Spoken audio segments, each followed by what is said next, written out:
Pran Pratishtha. Let's listen into his statement. प्रतिष्ठा द्वादशी, पौष शुक्ल द्वादशी का नया नामकरण हुआ। पहले हम कहते थे वैकुंठ एकादशी, वैकुंठ द्वादशी, अब उसको प्रतिष्ठा द्वादशी कहना है। क्योंकि अनेक शतकों से परचक्र झेलने वाले भारत के सच्चे स्वतंत्रता की प्रतिष्ठा उस दिन हो गई। स्वतंत्रता थी, प्रतिष्ठित नहीं थी, क्योंकि भारत स्वतंत्र हुआ 15 अगस्त को, तो राजनीतिक स्वतंत्रता हमको मिल गई। All right, viewers, there of course we've heard what Mohan Bhagwat has had to say. My colleague Manohar Kesri with us on the broadcast to share more details. Manohar, take our viewers through what exactly the RSS chief has stated in Indore.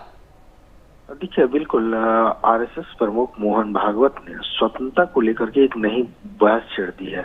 हालांकि इंदौर में अहिल्या उत्सव का एक कार्यक्रम था। इस कार्यक्रम में उन्होंने कहा कि जो प्रतिष्ठा हुई थी राम मंदिर की, वो द्वादशी को हुई थी और उसी दिन हमें सच्ची स्वतंत्रता मिली थी। उन्होंने ये बात कही कि राम मंदिर का जो आंदोलन, वो आंदोलन किसी के खिलाफ नहीं था, बल्कि स्वतंत्रता का मतलब ही होता है स्व, मतलब आत्मा को जागृत करने के लिए था।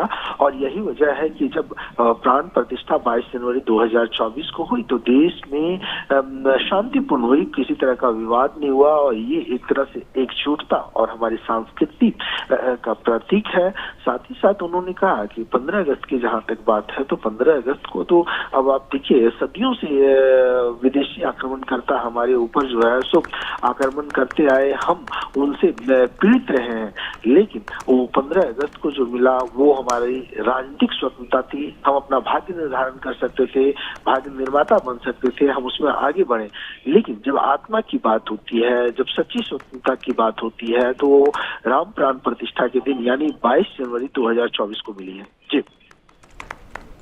All right, with that, Manohar, I would like to thank you for joining us on the broadcast, sharing all those details. Shifting focus to further updates.